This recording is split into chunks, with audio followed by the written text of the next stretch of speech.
Hey YouTube, what's going on? I'm Greg, welcome to my machine shop. In today's video, we're going to machine the Wallaby Engine Base Plate, the first plate we're going to make on the CNC router. My emphasis today will be the steps it takes to cut a simple 2D part on the CNC router. We'll use Autodesk's free hobbyist version of Fusion 360 to create our toolpaths and our G-code. If you don't have an interest in CNC machining and want to jump right to the section for manual machining of the Wallaby Engine Base Plate, you can click on the chapters below and jump ahead to the section on manual machining. Okay, let's get started.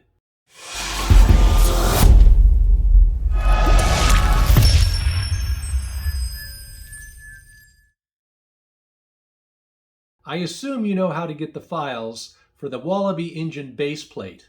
If not, I've included a link below in the description to the previous video where we covered how to do this. If you and I are going to build this engine together, we need to standardize on the tools and processes we use. If you already have a set of tools that you're familiar with and works really well with your CNC machine, that's great. I will include all of the IGES files you'll need to create toolpaths and G-code for your particular machine. An IGES file is a standard 3D modeling graphic standard. You should be able to take the IGES files that I provide and use the CAM program you're already familiar with to cut them out on your CNC machine. As mentioned before, I will be using Fusion 360 to generate the toolpaths. If you are new to Fusion 360, I have included a link in the description below to their introductory video titled Learning Fusion 360 in 90 Minutes. This tutorial focuses on the software's layout and how to create a 3D design model. To build our model, we will not be using Fusion 360's CAD module.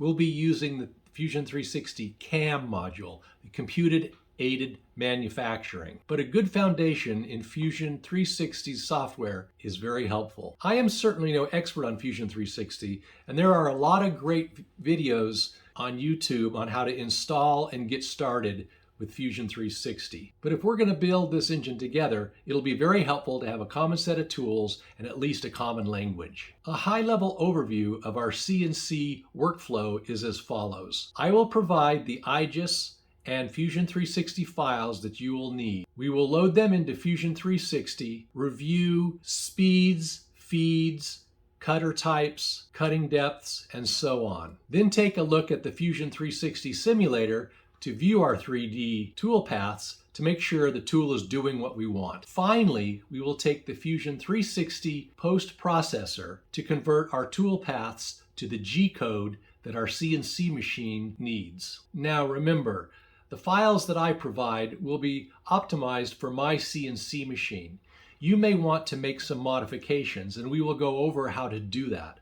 For example, you may want to put the long axis of your part in the X-axis, where I may have it oriented to the Y-axis. Hopefully, once we get well into the project, you'll be able to take 3D models and create all of the toolpaths you need for your CNC machine. If you plan to follow along and build your own Wallaby using your own CNC machine, I have made some assumptions. Now, tell me in the comments below whether these are good assumptions. But I'm assuming you have a certain level of familiarity with your machine. For example, I assume that you know how to take a workpiece, clamp it down, establish your X, Y, and Z starting position, and machine at least a simple 2D part. If you only have experience with simple 2D parts, that's fine. We'll learn how to create more sophisticated parts as we get further into the project. Now, if you're going to use Fusion 360 and have not used it on your particular CNC router, you're going to need a post processor for your CNC machine. A post processor is the magic piece of code, it's a file that Fusion 360 uses to convert our toolpaths into the G-code targeted for your specific machine. Finding a post processor for your CNC machine should not be a problem. Fusion 360 comes with a wide range of post processors for machines based on Mach 3, Linux CNC, and many other commercial CNC machines. If you have trouble finding the right post processor for your machine, let me know and I can help you get situated with the working post processor. Okay, before we jump onto the computer, I want to show you the part that we're going to be making today. This is the drawing that we're going to be using.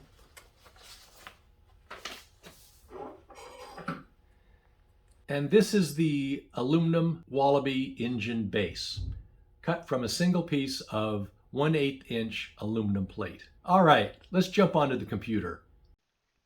The first thing we want to do is open up our zip file. If you don't have this file yet, you can go down to the link below and open up part 1A where we discuss how to obtain this file.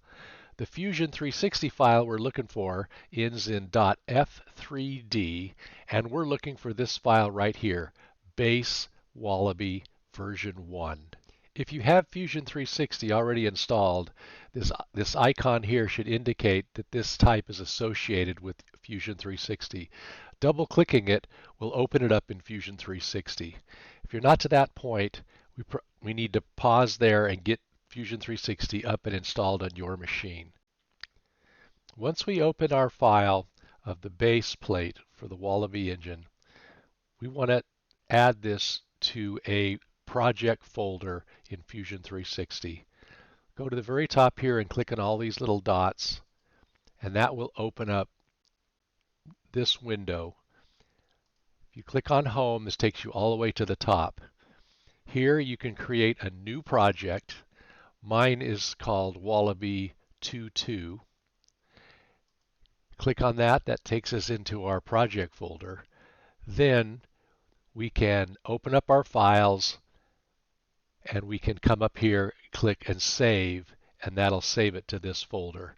This way we can keep all our files in here. As you can see, we've got all 4 parts that we're going to CNC machine for the Wallaby base assembly. The part we're going to do first is the base plate right here. So we can go ahead and close this window. Right now we're in the design workspace. We're going to be doing most of our work in the manufacture workspace. This is the CAM module. This is where we create our tool paths, simulate them, and then export our G code. So if you're new to Fusion 360, it'll probably look like there's a lot of information coming at you very quickly. And I'm not going to be able to lay down all the foundation that we need at the very beginning before we build our first part. So if you are new, it may take several parts before you are able to actually maybe machine your very first. So on this video, I'm just going to take you through the major settings. This file has already been created. The toolpath has already been generated for my machine. I'm going to go through and show you the key settings that I've made, and then in future videos we can go through and create a file from scratch. So we've switched here to the manufacturing module. First thing to notice is this setup menu here. We had to generate our own setup.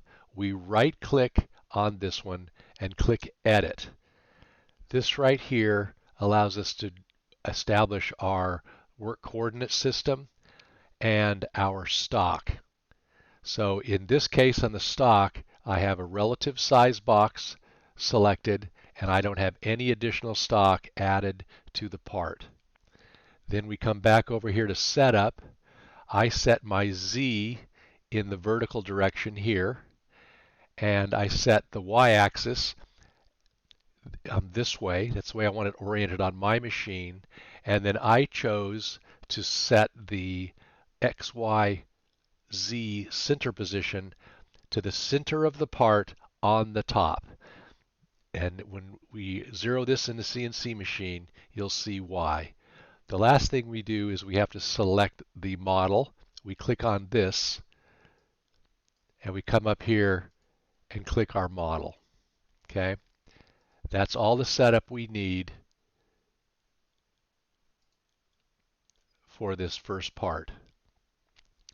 Now Under this setup, then we have the series of operations that we're going to perform on this part. To cut this part out, we only have one operation, and it's a ramp operation. This is where the tool comes down and cuts deeper with each pass it makes a ramp down the vertical sides of the part. Again, we right-click on this, click Edit. That takes us into the settings. So I'm not going to go through all these settings in this video. I'm just going to point out the important ones that have been predefined for us. So here at the very top, the tool, we're going to be using a 3/32 flat end mill.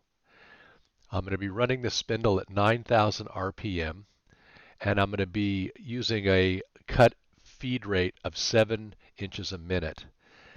This is on the conservative side, and when I cut the machine, I actually speed the machine up like 120%. But these two numbers, spindle speed, cutting feed rate, we're going to have to experiment with on your machine. And I always like to start out on the conservative side, cutting a little slower until we build up confidence with our feeds and speeds. This next tab allows us to select subsets of the part to cut. For example, we may only want to cut just the holes or cut just the outside perimeter. In our case, we don't restrict it. We're going to cut the whole part at once. This next tab shows us the depth we want to cut. So I start at the stock top, and I cut down to a depth of minus 1.35 inches. Remember, my part is 1.25 inches, so I'm going to cut a 10,000th of an inch deeper.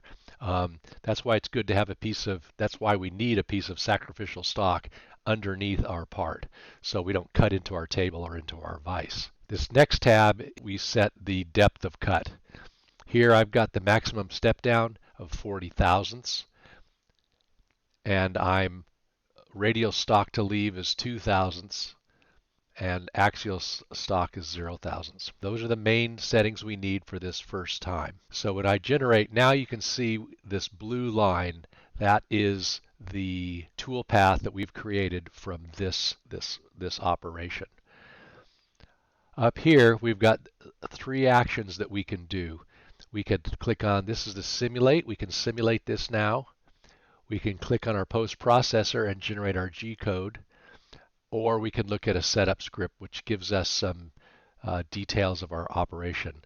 Let's do this one first. What this shows us here is kind of some information on the part, the stock, the orientation, the number of operations, and most interestingly, the duration. So this one here has an estimated cycle time of 19 minutes and 13 seconds. Next, if we want to simulate it, we click this here, and then we can say whether we want to see the tool path, or the stock.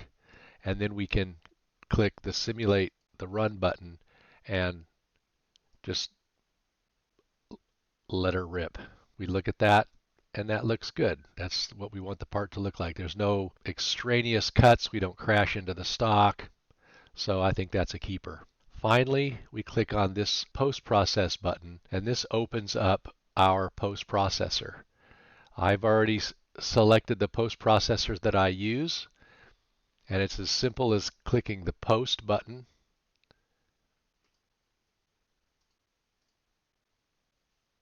and we're done. We have a G code file in our directory that we've specified. I can now copy this to my CNC machine and run it. I know this is very quick run through Fusion 360 this time. At this point, we just want to get out and cut some metal. On the next part, we'll go in a little bit more detail of how we generated all of these parameters. All right, let's go out into the machine shop and make a part. I start by clamping a piece of wood here into the CNC vise. I load a 1/2 inch router bit into the spindle.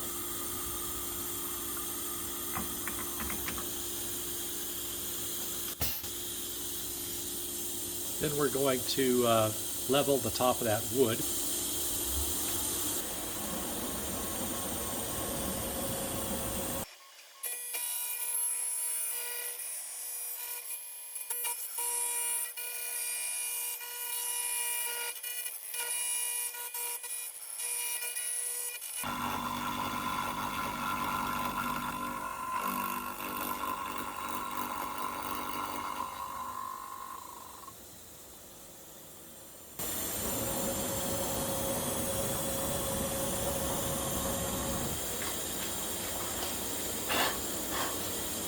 Notice this ledge here. That's how we register in the X and Y direction. And the flat spot here is for the registering in the Z direction. I'll mix up some 5-minute epoxy and bond that to there just like that. Smear the 5-minute epoxy there on the bottom of the plate.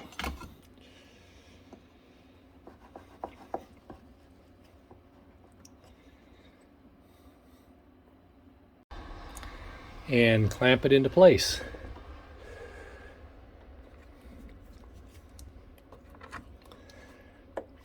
Need to make sure that it's still hard against that stop.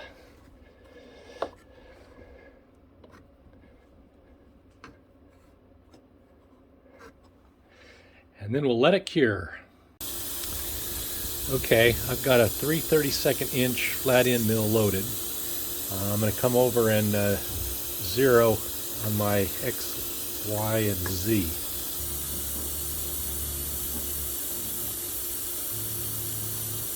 Since I'm got an oversized plate, I'm not going to get too critical about finding the very edge. Just make sure that I've got enough material in each axis. So I'm going to set that right there as my X equals 0 point. Then come over here and look at my X value, take half of it, and that'll set my X axis.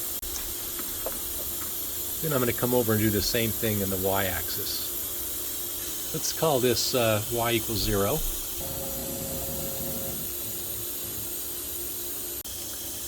So my model, I set the XY point in the exact center of the stock. So I do just like I do on the mill. I edge find here, come over here, measure this, take half.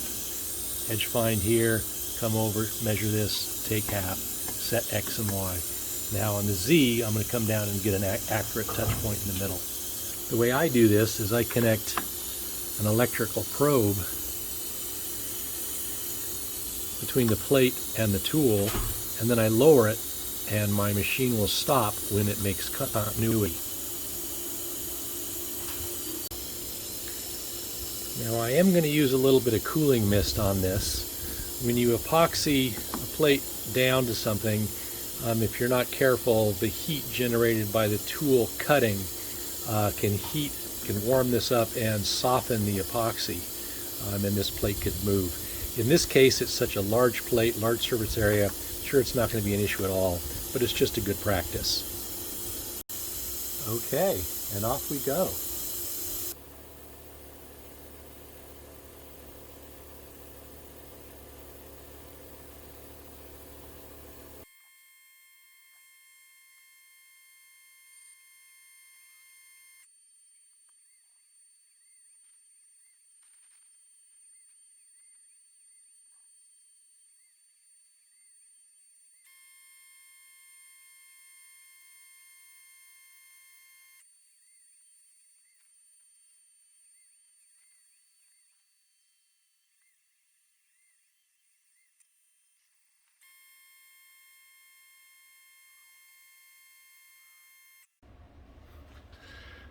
All right, there we go.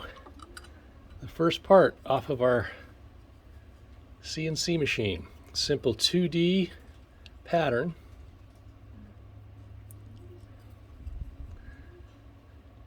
Awesome. If you're manually machining the Wallaby base plate, there's a few things to keep in mind. This print right here is 1:1, and with the proper settings on your printer, you should be able to print this out at 100% with no scaling and use it as a template. I see here that my holes line up correctly. If that doesn't work for you, let me know and we can figure out what's going on there. So that would be one way to do this, would be to cut this pattern out, glue it to your aluminum, and then freehand cut it and finish it with a file. If this, it doesn't really need to be this complicated. The base could be any shape you'd like. It could be a simple square plate. The things to keep in mind are the position of these holes, of course, are very important with respect to each other. So I would lay those out first, measure them accurately, center punch them, and drill these. And then you're free to do whatever you want with the rest of the outline.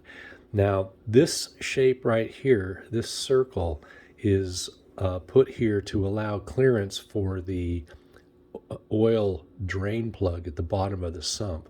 So you may want to maintain this here, or just cut this circle out and then have a plate of your own design. All right, if you have any questions, give me a yell, or if I'm missing any dimension on this drawing, please let me know. Good luck. Congratulations! We made our first part on the CNC machine. Wow, that was an awful lot of information to throw at you very quickly. Please don't get discouraged.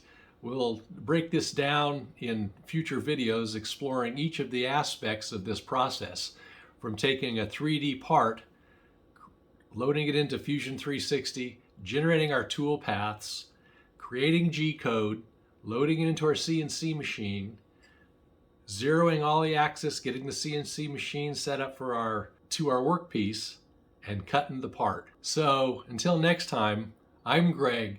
Thanks for visiting me here in my machine shop. Until next time, take care.